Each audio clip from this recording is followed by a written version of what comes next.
ತೆರೆದಿರ್ತಕ್ಕಂಥ ಒಂದು ಬಸ್ ವಾಹನದಲ್ಲಿ ತಂಡದ ಆಟಗಾರರು ರೋಡ್ ಶೋ ಮೂಲಕ ಬಂದಿದ್ದಿದ್ರೆ ಈ ಅವಘಡ ಆಗ್ತಾ ಇರಲಿಲ್ಲ. ಈಗ ನೋಡಿದ್ರೆ ನಮ್ಮ ಸರ್ಕಾರ ಕಾರ್ಯಕ್ರಮ ಅಲ್ಲ ಅಂತೀರಿ. ಮತ್ತೆ ವಿಧಾನಸೌಧ ಮುಂದೆ ಯಾರೆಲ್ಲ ನೀವು ಅಲ್ಲಿ ಇರಬೇಕು ಅಂತ ನೀವು ವಿಚಾರ ಮಾಡಿದ್ರಿ? ಸೆಲ್ಫಿಗಳು ತಗಲ್ಸ್ಕೊಳಕ್ ಹೋಗಿದ್ದೀರಿ, ನಿಮ್ಮ ಕುಟುಂಬದ ವರ್ಗದ ಅವ್ರನ್ನ ಪರಿಚಯ ಮಾಡಕ್ ಹೋಗಿದ್ದೀರಿ ತಂಡದ ಆಟಗಾರರ ಜೊತೆ. ಅದಕ್ಕೇನು ಸಮಯ ಇರ್ಲಿಲ್ವಾ? ಇವತ್ತು ಬೆಂಗಳೂರಿನಲ್ಲಿ ಇವತ್ತು ನಡೆದಂತ ದುರ್ಘಟನೆಯಿಂದ 11 ಅಮಾಯಕ ಮುಗ್ಧ ಜೀವಗಳು ಇವತ್ತು ಮರಣ ಹೊಂದಿರ್ತಕ್ಕಂಥದ್ದು ನಿಜವಾಗಿಯೂ ಕೂಡ ನನಗೆ ಬಹಳಷ್ಟು ನೋವನ್ನು ತಂದಿದೆ.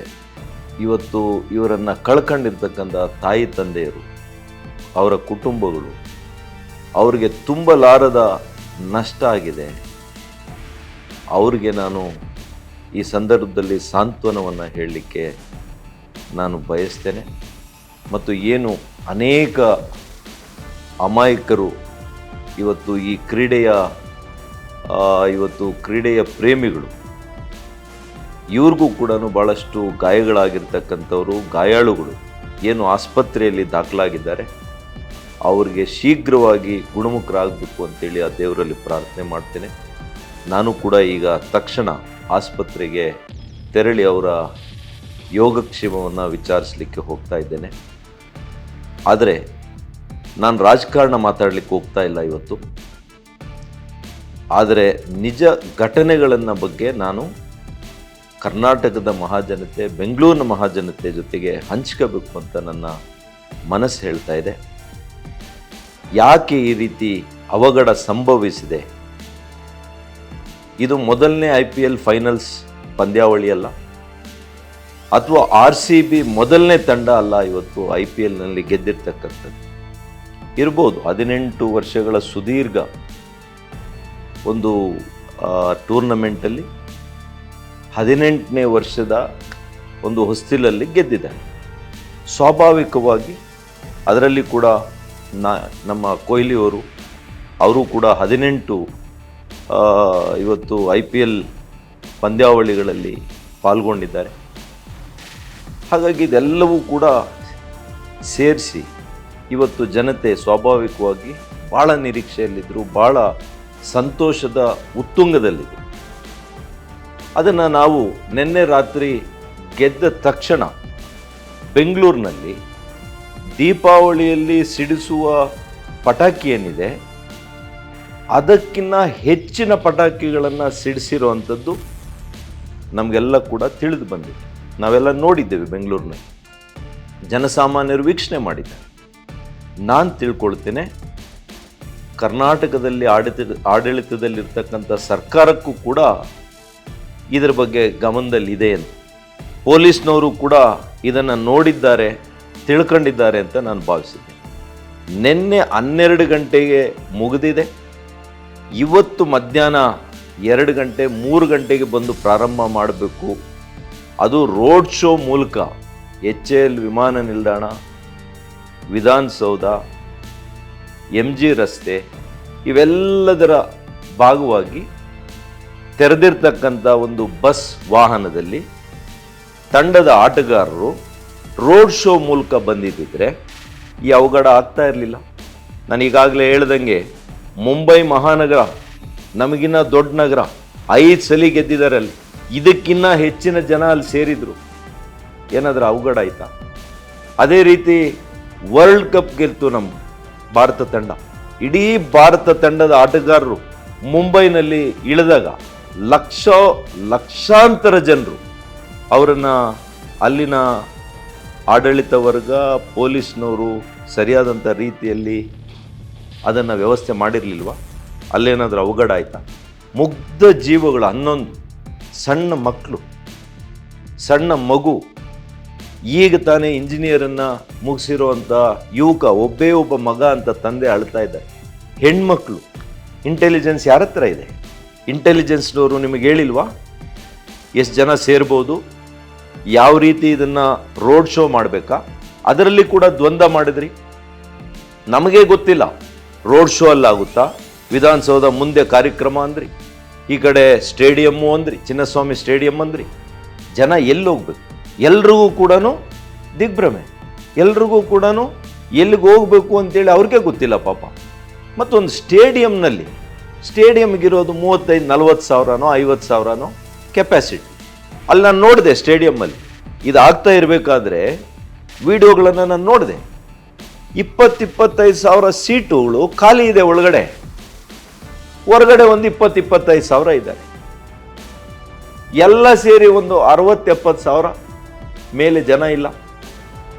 ಈ ಜನರನ್ನ ನೀವು 4 ಪಟ್ಟು ನೀವು ಹೇಳ್ತಾ ಇದ್ದೀರಿ, ಈಗ 2-3 ಲಕ್ಷ ಜನ ಸೇರಿದ್ದಾರೆ ಅಂತೇಳಿ. ಮೊದಲನೇದು ನಿಮ್ಮ ಇಂಟೆಲಿಜೆನ್ಸ್ ಫೇಲ್ಯೂರ್ ಆದಮೇಲೆ ಎರಡನೇದು ನಿಮ್ಮ ಪ್ಲಾನಿಂಗ್ ಫೇಲ್ಯೂರ್. ಸರಿಯಾದಂಥ ವ್ಯವಸ್ಥೆ ಮಾಡೋದರಲ್ಲಿ ನೀವು ವಿಫಲರಾಗಿದ್ದೀರಿ. ಅತ್ಯಂತ ಬೇಜವಾಬ್ದಾರಿತನವನ್ನು ನೀವು ಪ್ರದರ್ಶನ ಮಾಡಿದ್ದೀರಿ. ಈಗ ನೋಡಿದ್ರೆ ನಮ್ಮ ಸರ್ಕಾರ ಕಾರ್ಯಕ್ರಮ ಅಲ್ಲ ಅಂತೀರಿ. ಮತ್ತು ವಿಧಾನಸೌಧದ ಮುಂದೆ ಯಾರೆಲ್ಲ ನೀವು ಅಲ್ಲಿ ಇರಬೇಕು ಅಂತ ನೀವು ವಿಚಾರ ಮಾಡಿದ್ರಿ? ಸೆಲ್ಫಿಗಳು ತಗೊಳ್ಸ್ಕೊಳಕ್ಕೆ ಹೋಗಿದ್ದೀರಿ, ನಿಮ್ಮ ಕುಟುಂಬದ ವರ್ಗದ ಅವ್ರನ್ನ ಪರಿಚಯ ಮಾಡೋಕ್ಕೆ ಹೋಗಿದ್ದೀರಿ, ತಂಡದ ಆಟಗಾರರ ಜೊತೆ. ಅದಕ್ಕೇನು ಸಮಯ ಇರಲಿಲ್ವಾ? ಆಮೇಲೆ ಮಾಡ್ಕೋಬೋದಿತ್ತು. ಈಗ ಬರುವಂಥ ಜನರನ್ನ ರಕ್ಷಣೆ ಮಾಡಿ ಅವರಿಗೆ ಒಂದು ಸರಿಯಾದಂಥ ಸೂಕ್ತ ಸುರಕ್ಷಿತವಾದಂಥ ವ್ಯವಸ್ಥೆ ಮಾಡಿ, ಇವತ್ತು ನೋಡಿ ಇಂಥ ಒಂದು ವಿಜಯಮಾಲೆಯನ್ನು ಅವರು ತಂದು ವಿಜೃಂಭಣೆಯಿಂದ ಕಾರ್ಯಕ್ರಮ ಮಾಡಬೇಕು ಅಂತಿದ್ರೆ ಇವತ್ತು ಕಾರ್ಯಕ್ರಮನೂ ಇಲ್ಲ. ಇವತ್ತು ಸಂತೋಷದ ಒಂದು ಹಬ್ಬವನ್ನು ನಾವು ಆಚರಣೆ ಮಾಡುವಂಥ ಸಂದರ್ಭದಲ್ಲಿ ನಿಮ್ಮ ದುರಾಡಳಿತದಿಂದ, ನಿಮ್ಮ ಒಂದು ಆಡಳಿತದ ನೀತಿಯಿಂದ ಇವತ್ತು ನಮ್ಮ ಬೆಂಗಳೂರು, ಇಡೀ ಭಾರತ ದೇಶದಲ್ಲಿ ನಾವು ಕರ್ನಾಟಕದ ಜನ ತಲೆ ಬಗ್ಸೋಂಗೆ ಮಾಡಿದ್ದೀರಿ. ಸೂತಕದ ಮನೆ ಮಾಡಿದ್ದೀರಿ. ಸೂತಕದ ಮನೆ ಆಗಿದೆ ಇವತ್ತು ನಮ್ಮ ಕರ್ನಾಟಕ, ಬೆಂಗಳೂರು. ಏನಪ್ಪ 18 ಸಲ ಗೆದ್ದಿದ್ದಾರೆ, 18 ತಂಡಗಳು ಗೆದ್ದು 18 ಬಾರಿ ಟೂರ್ನಮೆಂಟ್. ಕಲ್ಕತ್ತಾಲಾಗಿದೆ, ಚೆನ್ನೈನಲ್ಲಿ 4 ಬಾರಿ ಆಗಿದೆ. ಎಲ್ಲ ಈ ನಗರಗಳು ಕೂಡ ನಮ್ಮ ಬೆಂಗಳೂರಿಗಿನ್ನ ದೊಡ್ಡ ನಗರಗಳು. ಮುಂಬೈನಲ್ಲಾಗಿದೆ, ದೆಹಲಿಯಲ್ಲಾಗಿದೆ. ಎಲ್ಲಾದರೂ ಒಂದು ಸಣ್ಣ ಅವಘಡ ಆಗಿದೆಯಾ? ಇವತ್ತು ನೀವು ನಿಮ್ಮ ಜವಾಬ್ದಾರಿತನವನ್ನು ಬೇರೆಯವ್ರ ಮೇಲೆ ತೋರಿಸ್ತಾ ಇದ್ದೀರಾ, ಬೊಟ್ಟು ಮಾಡಿ ತೋರಿಸ್ತಾ ಇದ್ದೀರಾ. ಇದು ನಿಮಗೆ ಶ್ರೇಯಸ್ ತರದಿಲ್ಲ. ಈ ಒಂದು ಸೂತಕದ ಸನ್ನಿವೇಶದಲ್ಲಿ ನಾನು ರಾಜಕಾರಣ ಮಾತಾಡ್ಲಿಕ್ಕೆ ಹೋಗಲ್ಲ. ಆದರೆ ನನಗಿವತ್ತು ಬಹಳಷ್ಟು ಹೃದಯ ಛಿದ್ರ ಆಗಿದೆ. ಆ ತಂದೆ ನಾನು ನೋಡ್ತಾ ಇದ್ದೇನೆ, ಒಬ್ಬ ಸಣ್ಣ ಯುವಕ, ಒಬ್ಬೇ ಮಗನಂತೆ ತಂದೆ ತಾಯಿ, ಅವರನ್ನು ಕಳ್ಕೊಂಡು ಅವ್ರ ಜೀವನ ಆ ಪುತ್ರ ಶೋಕ ಇದೆಯಲ್ಲ, ಇದು ನಮ್ಮನ್ನು ಸುಮ್ಮನೆ ಬಿಡುತ್ತಾ? ಸರ್ಕಾರವನ್ನು ಸುಮ್ಮನೆ ಬಿಡುತ್ತಾ? ಅವರು ಇಡೀ ಜೀವನ ಕೊರಗಬೇಕಾ? ನೀವು ಮಾಡಿದಂಥ ಬೇಜವಾಬ್ದಾರಿತನದಿಂದ, ನೀವು ಮಾಡಿರ್ತಕ್ಕಂಥ ತಪ್ಪಿನಿಂದ. ಯಾಕೆ ಪ್ಲಾನಿಂಗ್ ಮಾಡಿಸ್ಲಿಲ್ಲ? ಸಭೆ ಮಾಡಿದ್ದೀರಾ ನೀವು ಬೆಳಗ್ಗೆ? ಇಂಟೆಲಿಜೆನ್ಸು, ನೀವು, ಪೊಲೀಸ್ ಕಮಿಷನರು, DGP ಮತ್ತು ಟ್ರಾಫಿಕ್ ಡಿಪಾರ್ಟ್ಮೆಂಟು, ವಿದೇಶಗಳಲ್ಲಿ ಇದು ಸರ್ವೇ ಸಾಮಾನ್ಯವಾಗಿ ನಡೆಯುತ್ತೆ. ಮೊನ್ನೆ 15 ದಿವಸದಿಂದ ಪೋರ್ಚುಗಲ್ ಲಿಸ್ಬನ್ನಲ್ಲಿ ಒಂದು ಟೂರ್ನಮೆಂಟ್ ಆಯಿತು.